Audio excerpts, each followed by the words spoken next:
Next, you will select your CI status, which is pretty much your student status.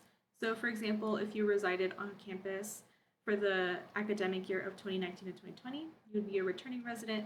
If you're an international student, an incoming transfer or freshman student, or a CI student non-resident, which pretty much means that you lived off campus last year, but you would like to live on campus this upcoming academic year.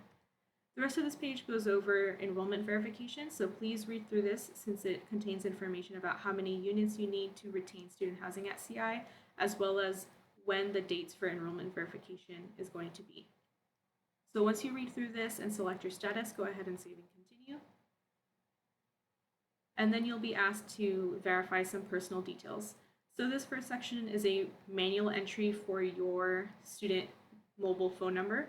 It should not be a guardian's phone number or your home phone number. It should be your personal cell number. Another manual entry is going to be for a parent or guardian email. So from here, any information sent to the email is going to be general information about the application, contract, billing, or any other campus information. No information about you as an individual or a student will be shared to this email unless you expressed permission via a FERPA waiver. If you would like to fill one of those out, you can click on this link here. It'll send you to the form, and from here, you can either send it in person or via email. You can read those guidelines here. And then again, this is an optional form.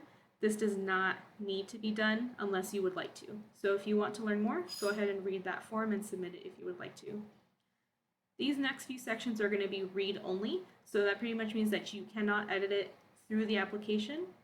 You would have to do it some other way, and we'll show you how to do it here. So this first section is going to be about your student information.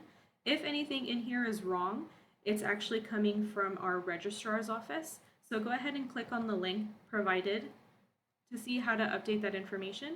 From here, you will have to log into your MyCI. And once you're into your MyCI, go ahead and click on the CI Records button. From there, scroll down to the Personal Information section of your MyCI, and in the drop-down menu, it'll contain information about your addresses, email addresses, phone numbers, and other personal information. So go ahead and go through those to update your information. Same thing with emergency contacts. Go ahead and check to make sure those are all right, and it'll send you to where you need to update that information. Once you're done, go ahead and go back to your application, and then these changes will not instantly update in your housing application.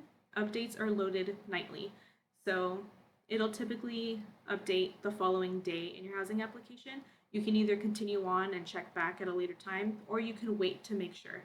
That's really up to you. Same thing with contact details. This is another read-only section. If any of this is incorrect, go back to one of these links to make sure that that goes through correctly.